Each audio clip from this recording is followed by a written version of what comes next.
In the peaceful town of Maplewood, a place where neighbors knew each other by name, and children rode their bicycles freely through tree-lined streets, something happened that would haunt the town for decades. It was the spring of 2004. Emily Carter was 7 years old. She was known for her bright smile, her love of adventure, and her favorite blue bicycle. Every afternoon, Emily would ride her bike home from school, waving to the same neighbors, passing the same corner store, following the same route she had taken for months. But one afternoon, Emily didn't make it home. Her mother, Karen Carter, remembered the moment clearly. It was a Wednesday. Emily was supposed to be home by 3:30 p.m. By 4 o'clock, Karen was pacing the living room. By 4:30, she called the school. By 5 o'clock, the police were on the scene. Emily was gone. Her blue bicycle was missing too. The initial search was immediate and widespread. Neighbors, friends, strangers, everyone joined the search. They scoured the nearby woods, parks, and streets. They knocked on every door, searched every abandoned shed, every empty lot. Police brought in search dogs, helicopters, and even river divers to comb through every possible area. But there was nothing, not a single clue. No one had seen Emily after she left school. No one heard any screams. No witnesses came forward. The town's security cameras, few and scattered back then, offered nothing useful. It was as if Emily had simply vanished. The police worked tirelessly. They questioned the school staff, Emily's friends, and anyone who might have seen her that day. They questioned known offenders in the area.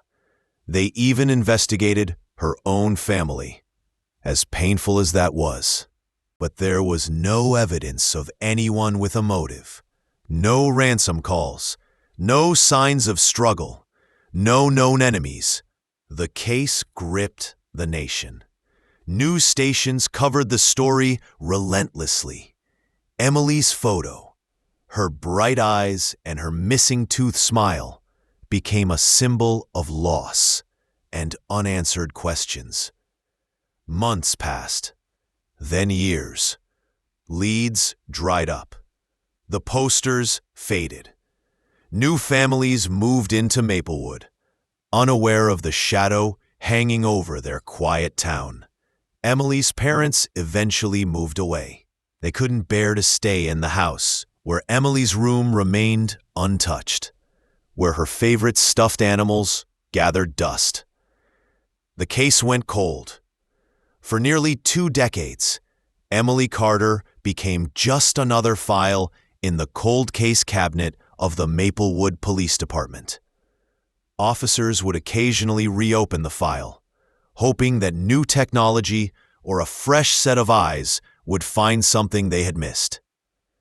But the result was always the same: nothing. Until 17 years later.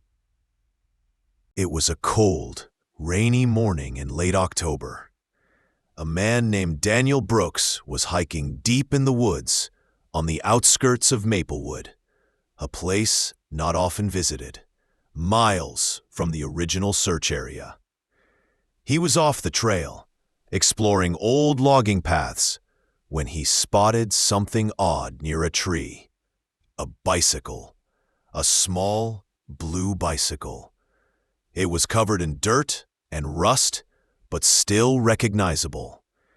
Daniel, not knowing the story of Emily Carter, snapped a photo and posted it on a local hiking forum, mentioning the strange find. Within hours, someone recognized the bike. The police were called.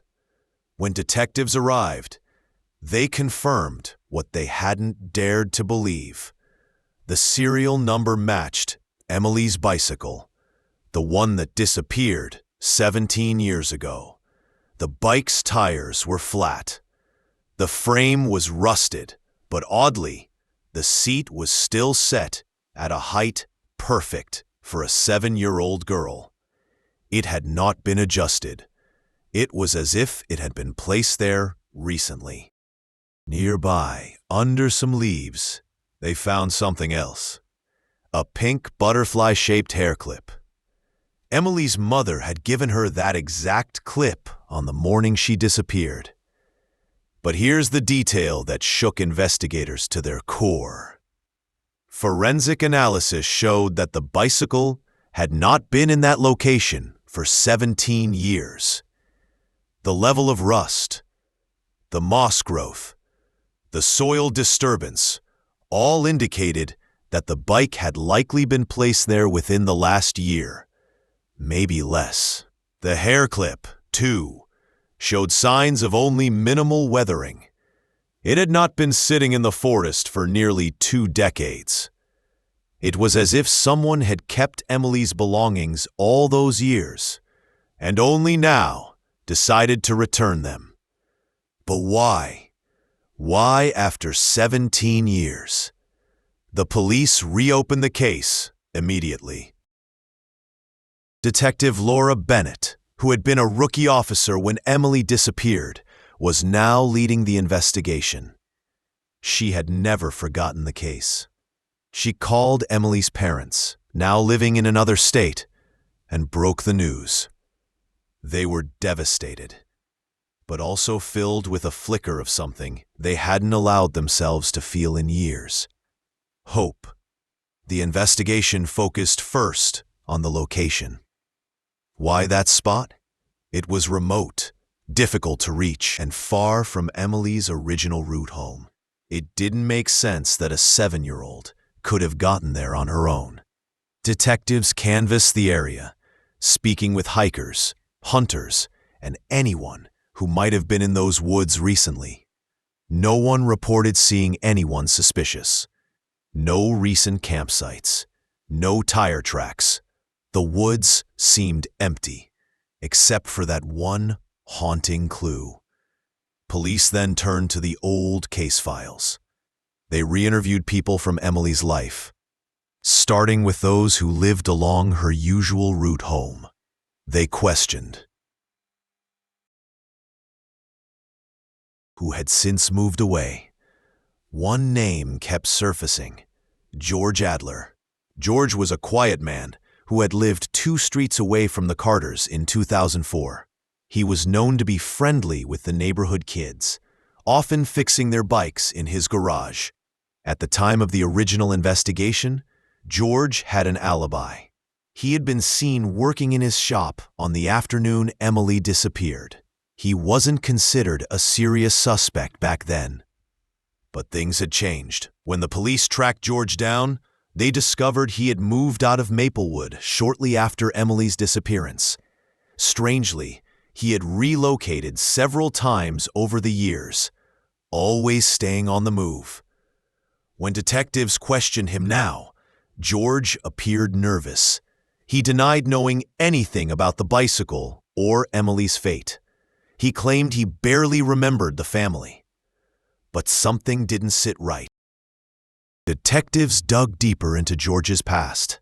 They discovered that he had been arrested twice, once for trespassing on private property in another town, and another time for following a young girl at a shopping mall, though no charges were filed. None of this was enough to arrest him, but it raised red flags.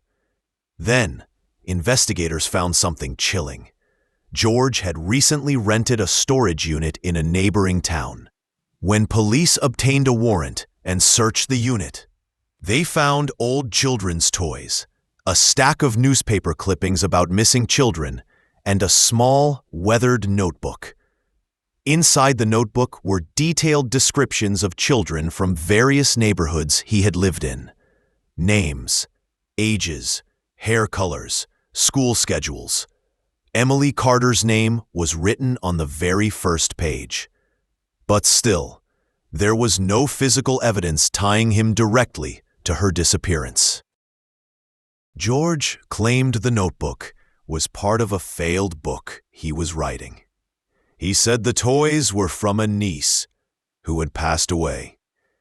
His story didn't make sense, but without more evidence, the police couldn't hold him. The bicycle and hair clip were sent for further forensic analysis. Trace materials were found on the bike: fibers, animal hairs, and most intriguingly, faint fingerprints. Some were too degraded to identify, but one partial print matched George Adler's. When confronted, George changed his story. He admitted he had found the bicycle recently and moved it to the woods. Out of fear, he would be blamed. He claimed he stumbled upon it while hiking and panicked. But investigators didn't believe him. The timing, the storage unit, the notebook, it was too much to ignore. Still, without a confession or the discovery of Emily herself, they didn't have enough to charge him with her disappearance. The police continued their search, following every new lead, every small piece of evidence. Emily's parents waited, torn between hope and heartbreak. To this day, Emily has not been found. No one knows whether she is alive or gone. The bicycle, now stored carefully as evidence, remains the only physical piece of Emily's story. A silent reminder. Someone knows what happened. Someone kept that bicycle all those years. And someone, after all this time, wanted it to be found. The question is why? Why now? The case remains open, and Maplewood continues to search for answers.